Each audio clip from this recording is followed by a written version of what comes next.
கோவையில் தென்னிந்திய பட்டய கணக்காளர் சங்கம் மற்றும் பாம்பே பட்டய கணக்காளர் சங்கம் இணைந்து நடத்தும் 2 நாள் ஐபிஓ மற்றும் வரி உச்சி மாநாடு 2026 தொடங்கியது. கோவையில் தென்னிந்திய பட்டய கணக்காளர் சங்கம் மற்றும் பாம்பே பட்டய கணக்காளர் சங்கம் இணைந்து நடத்தும் 2 நாள் ஐபிஓ மற்றும் வரி உச்சி மாநாடு 2026 இன்று தொடங்கியது.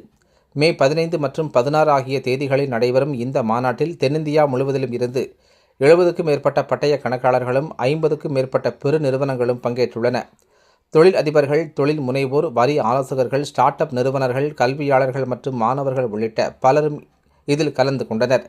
இந்நிகழ்வில் தென்னிந்திய பட்டய கணக்காளர் சங்க செயலாளர் எல். காமேஷ், தலைவர் எஸ். வெங்கடேஷ், பொருளாளர் மகேஷ் பிரபு, பாம்பே பட்டய கணக்காளர் சங்க தலைவர் ஜிபின் பில்லி மோரியா, இந்திய பட்டய கணக்காளர்கள் சங்கத்தின் கோவை கிளை தலைவர் சுர்பஜித் உள்ளிட்டோர் கலந்து கொண்டனர். இந்த மாநாட்டின் துவக்க விழாவில் இந்திய பட்டய கணக்காளர்கள் சங்கத்தின் கோவை கிளை முன்னாள் தலைவர் ராமசாமி தலைமை விருந்தினராக கலந்து கொண்டு உரையாற்றினார். இந்திய தொழில் மற்றும் நிதிச்சூழல் வேகமாக மாறி வரும் நிலையில் நிதி மேலாண்மை, வரி நிர்வாகம், நிறுவன ஆளுமை மற்றும் தொழில்முறை ஒழுக்கம் ஆகிய துறைகளில் தொடர்ச்சியான அறிவு மேம்பாடு அவசியம் என அவர் தெரிவித்தார்.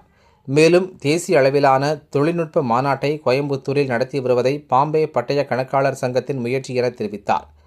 பின்னர் செய்தியாளர்களிடம் பேசிய பாம்பே பட்டய கணக்காளர் சங்க தலைவர் ஜிபின் பில்லி மோரியா கூறுகையில், கோவை இந்தியாவின் வேகமாக வளர்ந்து வரும் தொழில் மற்றும் தொழில் முனைவு மையங்களில் ஒன்றாக திகழ்கிறது என தெரிவித்தார்.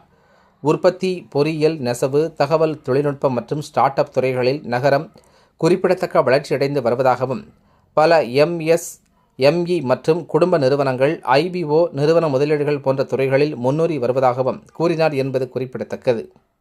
எல்லோருக்கும் வணக்கம். நாங்கள் இந்த auditors association of southern India டாசிங்கிறது 1940 நிறுவப்பட்டது. நிறுவப்பட்டு இப்பொழுது 86 வருடங்களாக சார்ட்டர்ட் அக்கௌண்டன்ட்ஸ் இதில் எல்லாரும் மெம்பர்ஸாக இருக்காங்க. கோயம்புத்தூர் மாத்திரம் இல்லை, through out south India, even பாம்பேல இருந்தும் எங்களுக்கு மெம்பர்ஸ் இருக்காங்க.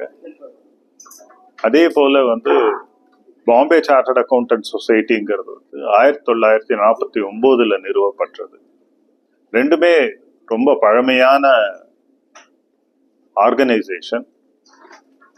மெயினா சார்ட்டர்ட் அக்கௌண்டன்ட்ஸ் எல்லாருமே மெம்பர்ஸா இருக்காங்க. இந்த 2 நாட்கள், இன்னைக்கும் நாளைக்கும் இந்த கோயம்புத்தூர்ல சிம்போசியம், ஒரு கலந்துரையாடல், நாலேஜ் ஷேரிங், ஐபிஓ எப்படி ஒரு கம்பெனிகளுக்கெல்லாம் எடுத்துட்டு போறது, அதையும் அப்புறம் சக்சஷன் பிளானிங், அடுத்த ஜெனரேஷனுக்கு அவங்களுடைய சொத்தை பராமரித்து அவர்கள் எப்பொழுது கன்சாலிடேட் பண்ணிக்கிறதுங்கிறத பற்றியும், நாளைக்கு பல டாக்ஸேஷன் இஷ்யூஸ், வருமான வரி, ஜிஎஸ்டி எல்லாத்த பற்றியும் கலந்துரையாடி, இங்க கோயம்புத்தூர் மாத்திரம் இல்லை, மதுரை, சென்னை, பாம்பேல இருந்தெல்லாம் எல்லாரும் வந்திருக்காங்க. இதுக்கு சட்ட வல்லுநர்கள் பாம்பே, பெங்களூர், ஹைதராபாத்ல இருந்தெல்லாம் வந்திருக்காங்க. அட்ரஸ் பண்ணி இது கலந்துரையாடல் பண்ணி எல்லா விதத்திலையும் நாங்கள் நாலேஜ் ஷேர் பண்ணிக்கணுங்கிறது ரெசிடென்சி கோயம்புத்தூர்ல நடக்குது. இன்னைக்கும் நாளைக்கும் 2 நாள் நடக்குது.